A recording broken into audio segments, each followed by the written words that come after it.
ഒരു modern technology കാലഘട്ടത്തിൽ സ്കൂളുകൾ തന്നെ ഓൺലൈൻ ക്ലാസ്സുകളിലും ഓൺലൈൻ എഡ്യൂക്കേഷനും എൻകറേജ് ചെയ്യുന്നൊരു സാഹചര്യത്തിൽ കുട്ടികളിൽ നമ്മൾ വളരെയധികം കണ്ടുവരുന്നൊരു കാര്യമാണ് ഓൺലൈൻ അഡിക്ഷൻസ്, ഫോൺ അഡിക്ഷൻ തുടങ്ങിയവ. വളരെ ചെറുപ്രായത്തിൽ തന്നെ കുട്ടികളിൽ ഫോൺ അഡിക്ഷൻസ്, ഓൺലൈൻ അഡിക്ഷൻസ് നമ്മൾ കണ്ടുവരുന്നു. ഈ ഒരു സാഹചര്യത്തിൽ മാതാപിതാക്കൾ ശ്രദ്ധിക്കേണ്ട ചില കാര്യങ്ങളാണ് നമ്മൾ ഈ വീഡിയോയിലൂടെ സംസാരിക്കാൻ പോകുന്നത്. നമസ്കാരം, ഒരു പുതിയ വീഡിയോയിലേക്ക് സ്വാഗതം. കുട്ടികളുടെ സ്ക്രീൻ ടൈം അഥവാ എത്ര സമയമാണ് അവർ സ്ക്രീനിൻ്റെ മുൻപിൽ ചിലവഴിക്കുന്നത്.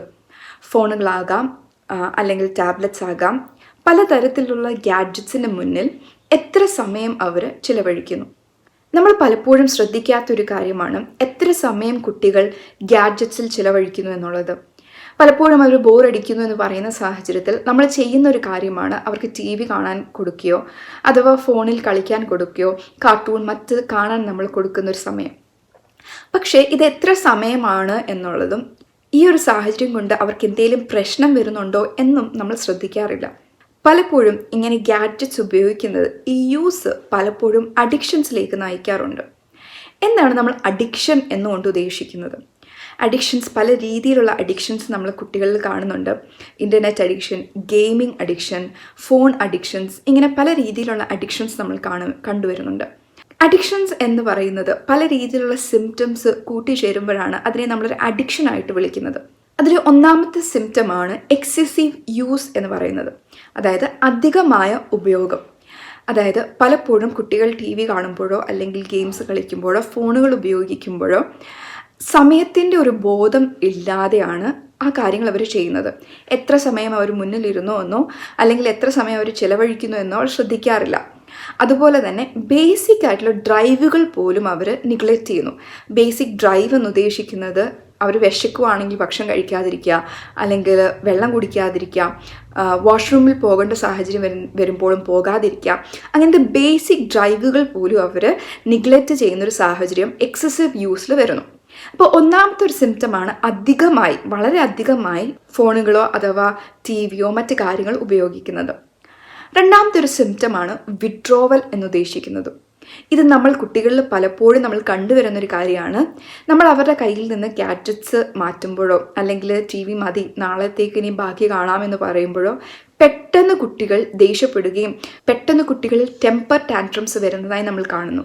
ടെമ്പർ ടാൻട്രംസ് എന്ന് ഉദ്ദേശിക്കുന്നത് അവർ ഇമോഷൻസിനെ കൺട്രോൾ ചെയ്യാതെ ഭയങ്കര ദേഷ്യപ്പെടുകയും ഭയങ്കര പൊട്ടിത്തെറികളും ഒക്കെ ഉണ്ടാകുന്നതിനെയാണ് നമ്മൾ ടെമ്പർ ടാൻട്രംസ് എന്ന് ഉദ്ദേശിക്കുന്നത്. കുട്ടികളിൽ പലപ്പോഴും ഇങ്ങനെ ഫോണുകൾ ഉപയോഗിക്കാതിരിക്കുമ്പോഴോ അല്ലെങ്കിൽ TV കാണാതിരിക്കുമ്പോഴോ ഒരു നിരാശ പോലെയോ അല്ലെങ്കിൽ ഒരു ദേഷ്യം പോലെയോ ഒക്കെ നമ്മൾ കാണുന്നു. ഇങ്ങനൊരു സാഹചര്യത്തിലാണ് വിഡ്രോവൽ സിംറ്റം എന്ന് നമ്മൾ പറയുന്നത്. മൂന്നാമത്തേതായ സിംറ്റം എന്ന് ഉദ്ദേശിക്കുന്നത് ടോളറൻസ് ആണ്. അഥവാ ആദ്യം അവർ കാണുമ്പോൾ ഒരു മണിക്കൂർ കൊണ്ട് അവർക്കൊരു സന്തോഷം, അല്ലെങ്കിൽ ഒരു മണിക്കൂറിൽ അവർ തൃപ്തരാകാറുണ്ട്. പക്ഷെ പിന്നീട് വരുമ്പോൾ 1 മണിക്കൂർ അല്ല, 2, 3, 4 അതിലധികം മണിക്കൂറുകൾ കണ്ടാൽ മാത്രമേ അതിൽ നിന്നൊരു തൃപ്തി അവർക്ക് ലഭിക്കുകയുള്ളൂ. ഇങ്ങനെ ഒരു സിംറ്റത്തിനെയാണ് നമ്മൾ ടോളറൻസ് എന്ന് പറയുന്നത്. നാലാമത്തേതായി വരുന്നൊരു കാര്യമാണ് നെഗറ്റീവായിട്ടുള്ള റിപ്പർക്കഷൻസ്, അതായത് നെഗറ്റീവായ പ്രശ്നങ്ങൾ കുട്ടികളിൽ ഉണ്ടാകുന്നത്. ചിലപ്പോൾ അവരിൽ കള്ളം പറയുന്ന സ്വഭാവം ഉണ്ടാകാം. TV കാണുന്നതിലോ അല്ലെങ്കിൽ ഫോൺ ഉപയോഗിക്കുന്നതിലോ ഗെയിമിംഗ് ചെയ്യുന്നതിലോ ഒക്കെ കള്ളം പറയുന്ന സ്വഭാവം, അല്ലെങ്കിൽ ആർഗ്യൂ ചെയ്യുന്ന, തർക്കിക്കുന്ന ഒരു സ്വഭാവം ചിലപ്പം കുട്ടികളിൽ കണ്ടുവരാം. അതുപോലെ അക്കാഡമിക് ആയിട്ടുള്ള അച്ചീവ്മെൻറ്റിൽ വളരെയധികം പ്രശ്നമുണ്ടാകുന്ന കുട്ടികളുണ്ടാകാം. അതുപോലെ സോഷ്യൽ ഐസൊലേഷൻ, മറ്റുള്ള കുട്ടികളോടൊന്നും മിണ്ടാതെ അല്ലെങ്കിൽ മുറിയിൽ തന്നെ അടച്ച് ഇരിക്കുന്ന, ഇങ്ങനത്തുള്ള പല രീതിയിലുള്ള സിംറ്റംസ് നമുക്ക് കുട്ടികളിൽ കണ്ടുവരാം. കുട്ടികളിൽ അല്ലെങ്കിൽ മുതിർന്നവരിൽ the fear of not being able to use a mobile device, അതിനെ നമ്മൾ വിളിക്കുന്ന പേരാണ് നോമോഫോബിയ. അതായത് അവർക്ക് കരങ്ങളിൽ ഫോണില്ലെങ്കിൽ അല്ലെങ്കിൽ അവരുടെ അടുത്ത് ഫോണില്ലെങ്കിൽ അവർക്ക് പെട്ടെന്ന് ഒരു ആങ്സൈറ്റി വരിക, ഒരു പേടി വരുന്നതും ഒക്കെ നമ്മൾ കാണുന്ന ഒരു സാഹചര്യമാണ്. എന്തുകൊണ്ടാണ് ഫോൺ യൂസ് അഥവാ ഫോൺ അഡിക്ഷൻ ഇത്ര പ്രശ്നമായിട്ട് നമ്മൾ പറയുന്നത്? നമ്മൾ കാണുന്നൊരു കാര്യമാണ്, പലപ്പോഴും കുട്ടികൾ ഭക്ഷണം കഴിക്കാതിരിക്കുമ്പോഴോ അല്ലെങ്കിൽ അവരെ ഡിസ്ട്രാക്റ്റ് ചെയ്യാൻ വേണ്ടി നമ്മൾ ചെയ്യുന്നൊരു കാര്യം കുട്ടികളിൽ ഫോൺ കൊടുക്കുക, അല്ലെങ്കിൽ TV കാണാനോ കാർട്ടൂൺ കാണാനോ അവരെ ഇരുത്തുക ആണെന്ന് നമ്മൾ യൂഷ്വലി ചെയ്യുന്നൊരു കാര്യം. എന്തുകൊണ്ടാണ് ഇതൊരു പ്രശ്നമായിട്ട് നമ്മൾ പറയുന്നതെന്ന് വെച്ചാൽ, എല്ലാ അഡിക്ഷൻസിൽ പോലെ തന്നെ മുതിർന്നവരിലും കുട്ടികളിലും ഒരുപോലെ കാണുന്നൊരു കാര്യമാണ്. നമ്മളൊരു കാര്യം ചെയ്യുമ്പോൾ നമ്മുടെ ശരീരത്തിൽ, നമ്മുടെ തലച്ചോറിൽ നിന്ന് ഡോപ്പമിൻ റിലീസ് ചെയ്യും.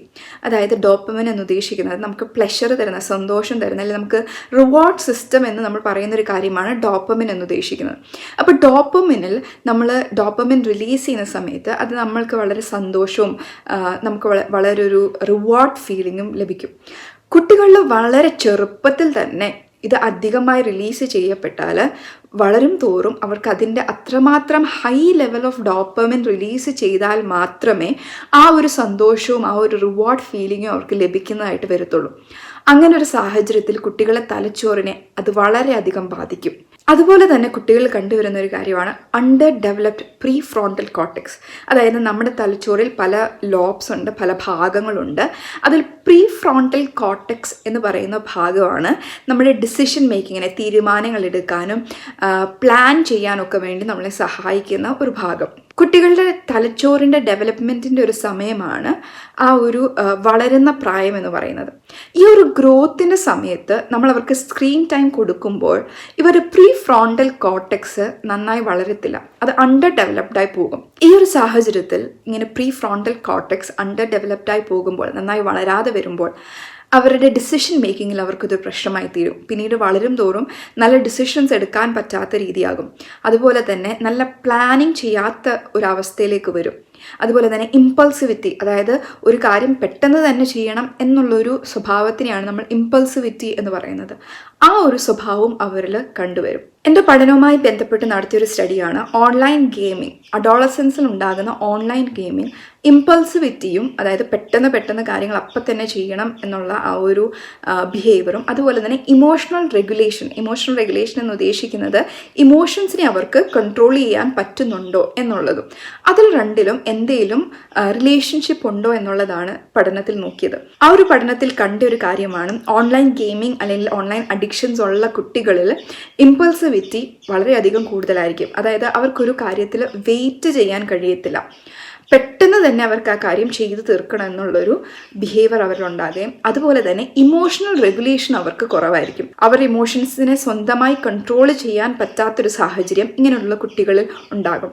ഇത് നമുക്ക് കേൾക്കുമ്പോൾ തന്നെ അറിയാം, ഇമ്പൾസിവിറ്റി കൂടുന്നതും ഇമോഷണൽ റെഗുലേഷൻ ഇല്ലാത്തതും ഒരു കുട്ടീനെ അല്ലെങ്കിൽ ഒരു വ്യക്തിനെ എത്രമാത്രം അത് ബാധിക്കും എന്നുള്ളത് നമ്മൾക്ക് കേൾക്കുമ്പോൾ തന്നെ അറിയാം. സ്ക്രീൻ ടൈം അഫക്റ്റ് ചെയ്യുന്നതും കുട്ടികളിലെ ഇമ്പൾസിവിറ്റീനെയും അതുപോലെ ഇമോഷണൽ റെഗുലേഷനെയും തന്നെയാണ്. പലപ്പോഴും കുട്ടികളിൽ ഗ്രാറ്റിഫിക്കേഷനെ ഡിലേ ചെയ്യാൻ പറ്റാത്തൊരവസ്ഥ വരും. അതായത് ഒരു കാര്യം പെട്ടെന്ന് തന്നെ വേണം, പെട്ടെന്ന് വാശി പിടിക്കുന്നതും ആ സംഭവം ഇല്ലാതെ പറ്റത്തില്ല എന്ന് പറയുന്ന ഒരു സാഹചര്യം വരുന്നതും കുട്ടികൾ നമ്മൾ കണ്ടുവരുന്നു.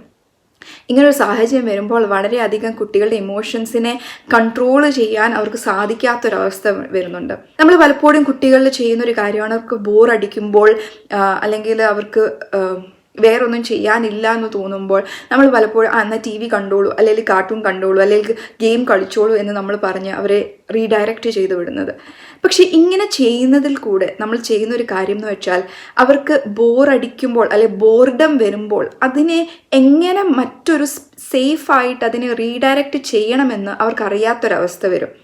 അങ്ങനെ വന്നാൽ അവർ ഇമോഷൻസ് വരുമ്പോഴോ അല്ലെങ്കിൽ ഇമോഷൻ റെഗുലേഷൻ ഇല്ലാതെ വരുമ്പോഴോ അവർ വളരുമ്പോഴും അവർ അഡൾട്ട്സ് ആകുമ്പോഴും ഈ ഒരു പ്രശ്നം അവരിൽ നിലനിൽക്കും. അതുപോലെ തന്നെ നമ്മൾ കണ്ടുവരുന്നൊരു കാര്യമാണ് കുട്ടികളിലെ സ്ലീപ്പ് ഇഷ്യൂസ്, ഉറക്കത്തിലുണ്ടാകുന്ന ഇഷ്യൂസ്. സ്ക്രീൻ ടൈം വളരെ അധികം കൂടുമ്പോൾ നമ്മളുടെ ശരീരത്തിൽ ഉണ്ടാകുന്നൊരു കാര്യമാണ് മെലറ്റോണിൻ്റെ സെപ്പറേഷൻ. അതായത് നമ്മുടെ ഉറക്കത്തിനെ സഹായിക്കുന്നതാണ് മെലറ്റോണിൻ. അത് കുറയുമ്പോൾ കുട്ടികളിൽ സ്ലീപ്പ് ഡിപ്രിവേഷൻ ഉണ്ടാകും, ഉറക്കമില്ലായ്മ, ഉറങ്ങാൻ കഴിയാത്തൊരു സാഹചര്യം അവർക്കുണ്ടാകും. അങ്ങനെ സ്ലീപ്പ് ക്വാളിറ്റി പുവർ ആകുമ്പോൾ അത് പിന്നെയും അവരുടെ ബോഡീനെയും അവരുടെ തലച്ചോറിനെയും അത് ബാധിക്കും. സ്ക്രീൻ ടൈമിൽ നമ്മൾ മറ്റ് കണ്ടുവരുന്നൊരു കാര്യമാണ് കോൺസ്റ്റൻ്റ് ആയിട്ടുള്ളൊരു സ്റ്റിമുലേഷനിലാണ് ഇവർ. അതായത് എപ്പോഴും അവർ കാർട്ടൂൺ കാണുക അല്ലെങ്കിൽ ഇമേജസ് ഇങ്ങനെ പെട്ടെന്ന് ഇങ്ങനെ മാറിപ്പോകുന്ന സാഹചര്യം വരുമ്പോൾ കോൺസ്റ്റൻറ്റ് സ്റ്റിമുലേഷൻ ഉണ്ടാകുന്ന സാഹചര്യത്തിൽ കുട്ടികളുടെ സ്ട്രെസ് ലെവൽസ് കൂടും. അവർക്ക് പെട്ടെന്ന് സ്ട്രെസ് ഉണ്ടാകുന്ന ഒരു സാഹചര്യം, അതായത് അവർ ടി വി കാണുമ്പോൾ മാത്രമല്ല ബാക്കിയുള്ള സാഹചര്യത്തിലേക്കും ആ ഒരു സ്ട്രെസ് അവരെ ബാധിക്കുന്നതായിട്ട് കാണാൻ കഴിയും. പഠനപരമായി പറയുന്നൊരു കാര്യമാണ് 2 വയസ്സ് താഴെയുള്ള കുട്ടികൾക്ക് സ്ക്രീൻ ടൈമിൻ്റെ ആവശ്യമില്ല. പക്ഷെ പലപ്പോഴും നമ്മൾ കണ്ടുവരുന്ന ഒരു കാര്യമാണ് കാര്യമാണ്. ഭക്ഷണം കഴിക്കാൻ വേണ്ടി അല്ലെങ്കിൽ അവരെ ഒന്ന് അടക്കിയിരുത്താൻ വേണ്ടി നമ്മൾ ചെയ്യുന്നൊരു കാര്യമാണ് അവർക്ക് ഫോൺ കൊടുക്കുക അല്ലെങ്കിൽ ടിവിയുടെ മുന്നിൽ അവരെ ഇരുത്തുകയോ ചെയ്യുന്നത്. ഇങ്ങനെ നമ്മൾ സ്ക്രീൻ ടൈം അവർക്ക് കൊടുക്കുകയാണെങ്കിൽ അവരുടെ തലച്ചോറിനെയും അവരുടെ വളർച്ചയും വളരെയധികം ബാധിക്കുന്നൊരു അവസ്ഥ ഉണ്ടാകും. എങ്ങനെയാണ് ഫോൺ യൂസ് അഡിക്ഷൻസ് അല്ലെങ്കിൽ സ്ക്രീൻ ടൈം നമുക്ക് കുറച്ചു കൊണ്ടുവരാൻ സാധിക്കുന്നത്? അതിനെ എങ്ങനെ നമുക്ക് മാറ്റാം? മാതാപിതാക്കൾ നമ്മൾ യൂഷ്വലി ചെയ്യുന്ന ഒരു കാര്യമാണ് കുട്ടികൾ കരയുമ്പോൾ ടി വി കാണണം അല്ലെങ്കിൽ ഫോൺ ഉപയോഗിക്കണം, ഗെയിമിംഗ് ചെയ്യണം എന്നൊക്കെ പറഞ്ഞ് കരയുമ്പോൾ നമ്മൾ യൂഷ്വലി ചെയ്യുന്നൊരു കാര്യം, എന്നാൽ കരച്ചിൽ നിർത്താൻ വേണ്ടി നമ്മൾ അവർക്കത് കൊടുക്കും. ഫോൺ യൂസ് എങ്ങനെ കുറയ്ക്കാം അല്ലെങ്കിൽ സ്ക്രീൻ ടൈം അഡിക്ഷൻസ് കുട്ടികളിൽ എങ്ങനെ കുറയ്ക്കാം എന്നുള്ളത് നമുക്കൊന്ന് നോക്കാം. ആദ്യമായി മാതാപിതാക്കൾ ശ്രദ്ധിക്കേണ്ട ഒരു കാര്യമാണ്, കുട്ടികൾ പലപ്പോഴും ടി വി ഉപയോഗിക്കണം അല്ലെങ്കിൽ ടി വി കാണണം, ഫോൺ ഉപയോഗിക്കണം, ഗെയിമിംഗ് ചെയ്യണം എന്ന് പറഞ്ഞ് കരയുമ്പോൾ നമ്മൾ പലപ്പോഴും അവരെ കരച്ചിൽ നിർത്താൻ വേണ്ടി നമ്മൾ ചെയ്യുന്നൊരു കാര്യമാണ്, എന്നാൽ നീ ഗെയിമിംഗ് ചെയ്തോ അല്ലെങ്കിൽ ടി വി കണ്ടോ എന്നുള്ള പറഞ്ഞ് നമ്മൾ അവരെ ആ കരച്ചിൽ നിർത്താൻ വേണ്ടി ആ ഒരു മൊമെൻറ്റിലേക്ക് വേണ്ടി നമ്മളത് സമ്മതിക്കും. പക്ഷേ സംഭവിക്കുന്ന എന്താണെന്ന് വെച്ചാൽ കുട്ടികളുടെ ആ ഒരു ബിഹേവിയറിനെ നമ്മൾ റീഇൻഫോഴ്സ് ചെയ്യുകയാണ് ചെയ്യുന്നത്. റീഇൻഫോഴ്സ് എന്ന് പറയുന്നത് ആ ബിഹേവിയർ ഒന്നുകൂടെ നമ്മൾ അതിൻ്റെ അളവ് കൂട്ടുകയാണ് നമ്മൾ ചെയ്യുന്നത്. അപ്പോൾ കുട്ടികൾ മനസ്സിലാക്കുന്ന ഒരു കാര്യം, ഞാൻ കരഞ്ഞാൽ അല്ലെങ്കിൽ ഞാനിത് വേണമെന്ന് വാശി പിടിച്ചാൽ എൻ്റെ മാതാപിതാക്കൾ അത് തരുമെന്നുള്ളൊരു ഐഡിയ കുട്ടികൾക്ക് ഉണ്ടാകും. അത് നമ്മൾ മറ്റൊരു രീതിയിലേക്ക് റീഡയറക്റ്റ് ചെയ്യാൻ വേണ്ടി നമ്മൾ ശ്രമിക്കണം. അതുപോലെ തന്നെ കുട്ടികളിൽ ബോർഡം ഉണ്ടാകുമ്പോൾ, ബോറടിക്കുമ്പോൾ നമ്മൾ പലപ്പോഴും ചെയ്യുന്ന കാര്യം ടി വി കണ്ടോ എന്ന് പറയുകയാണ്.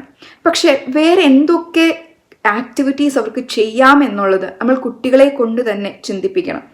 എന്തൊക്കെ ഹോബീസ് അവർക്ക് ചെയ്യാൻ പറ്റും, എന്തൊക്കെ മറ്റ് കാര്യങ്ങളിലേക്ക് അവർക്ക് എൻഗേജ് ചെയ്യാൻ പറ്റും എന്നുള്ളത് അവരെ കൊണ്ട് തന്നെ നമ്മൾ ആലോചിച്ച് അവരെ കൊണ്ട് തന്നെ നമ്മൾ പറയിപ്പിച്ച് ആ ഒരു ആക്ടിവിറ്റിയിലേക്ക് അവരെ നമ്മൾ വഴി നടത്തണം. അങ്ങനെ ചെയ്യുമ്പോൾ പലതരത്തിലുള്ള ക്രിയേറ്റീവ് ഐഡിയാസ് കുട്ടികളിൽ നിന്ന് തന്നെ നമുക്ക് ലഭിക്കും. മൂന്നാമതായി നമ്മൾ വളരെയധികം ശ്രദ്ധിക്കേണ്ട ഒരു കാര്യമാണ്, കുട്ടികൾ മാതാപിതാക്കളിൽ നിന്നാണ് കണ്ടുപഠിക്കുന്നത്. അപ്പോൾ നമ്മൾ പലപ്പോഴും കുട്ടികളോട് നോ പറഞ്ഞിട്ട് നമ്മൾ തന്നെ അത് ചെയ്യുവാണെങ്കിൽ നമ്മൾ പറയുന്ന കാര്യത്തിൽ നമ്മൾ ചെയ്യുന്ന കാര്യത്തിലും ഒരു ഡിഫറൻസ് ഉണ്ടാകുകയാണ്. അപ്പോൾ കുട്ടികൾക്ക് മനസ്സിലാകുകയില്ല എന്തുകൊണ്ടാണ് എന്നോട് നോ പറഞ്ഞിട്ട് മാതാപിതാക്കൾ തന്നെ ആ ബിഹേവിയർ കാണിക്കുന്നു എന്നുള്ളത്. അങ്ങനെയാണെങ്കിൽ നമ്മൾ തന്നെ ആ ഒരു റെഗുലേഷൻ, ആ ഒരു ഫോൺ ഉപയോഗിക്കുന്നതിൽ നമ്മൾ തന്നെ അതിനെ കൺട്രോൾ ചെയ്താൽ മാത്രമേ കുട്ടികൾ നമ്മളിൽ നിന്ന് കണ്ടുപഠിക്കത്തുള്ളൂ. അടുത്തതായി നമ്മൾ ശ്രദ്ധിക്കേണ്ട ഒരു കാര്യമാണ്, നമ്മൾ പലപ്പോഴും കുട്ടികളോട് നോ പറയും, പക്ഷേ കുട്ടികൾ കരയുമ്പോഴോ വാശി പിടിക്കുമ്പോഴോ നമ്മൾ ആ നോയിൽ ഉറച്ചു നിൽക്കത്തില്ല. നമ്മൾ ആ നോ ഫേമായിട്ടായിരിക്കില്ല പറയുന്നത്. കുട്ടികൾ കരയുമ്പോൾ നമ്മൾ പെട്ടെന്ന് തന്നെ ഫോൺ എടുത്തു കൊടുക്കുകയോ അല്ലെങ്കിൽ ടി വി കണ്ടോ എന്ന് നമ്മളവരോട് പെർമിഷൻ കൊടുക്കുകയോ ചെയ്യും. അങ്ങനെ ചെയ്യുമ്പോൾ കുട്ടികൾക്ക് മനസ്സിലാകും ഇവർ പറയുന്ന കാര്യത്തിൽ അവർ ഫേമായിട്ട് നിൽക്കുന്നില്ല എന്നൊരു ഐഡിയ കുട്ടികൾക്ക് ഉണ്ടാകുന്നത്.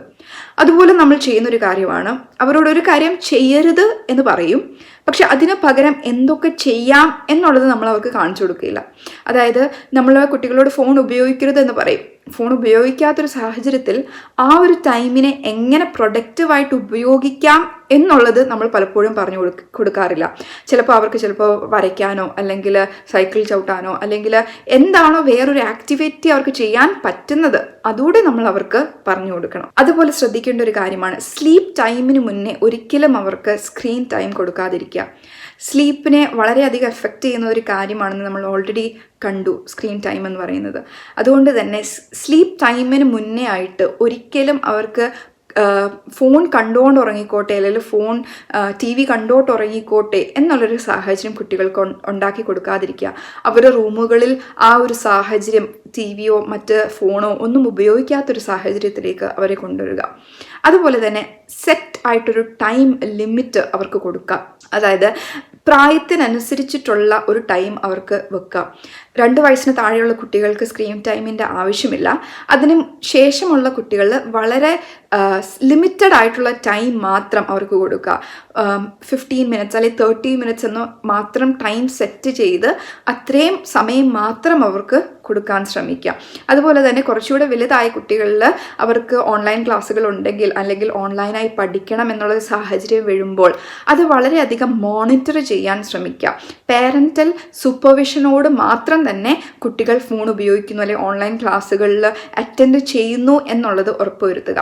അവർക്കൊരു പേഴ്സണൽ ഫോൺ ഇല്ലെങ്കിലും അതിന് പകരമായി ഒരു കമ്പ്യൂട്ടർ നമ്മൾ കൊടുക്കുകയാണെങ്കിൽ അത് കുറച്ചുകൂടെ നമുക്ക് സൂപ്പർവൈസ് ചെയ്യാൻ എളുപ്പമാണ്.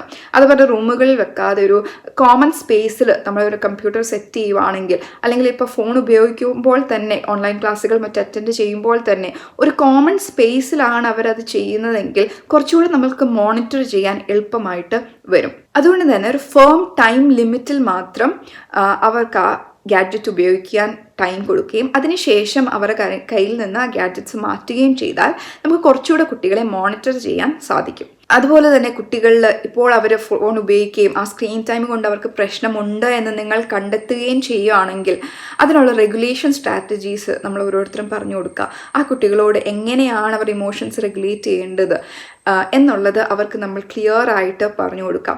ചിലപ്പോൾ മറ്റുള്ള ആക്ടിവിറ്റീസ് ചെയ്തിട്ടായിരിക്കും, അല്ലെങ്കിൽ എഴുതുന്ന കുട്ടികളാണെങ്കിൽ എഴുതാൻ വേണ്ടി നമ്മളവരെ പ്രോത്സാഹിപ്പിക്കുകയായിരിക്കും, വരയ്ക്കുന്ന കുട്ടികളാണെങ്കിൽ അങ്ങനെ പ്രോത്സാഹിപ്പിക്കുകയായിരിക്കും. എങ്ങനെ അവർ ഇമോഷൻസിനെ അവർ എക്സ്പ്രസ് ചെയ്യണം എന്നുള്ളത് വളരെ ഹെൽത്തി ആയിട്ടുള്ള രീതിയിൽ എങ്ങനെ ഇമോഷൻസിനെ എക്സ്പ്രസ് ചെയ്യണം എന്നുള്ളത് നമ്മൾ അവർ കാണിച്ചു കൊടുക്കുകയും നമ്മൾ അവരോട് പറഞ്ഞു കൊടുക്കുകയും ചെയ്യണം.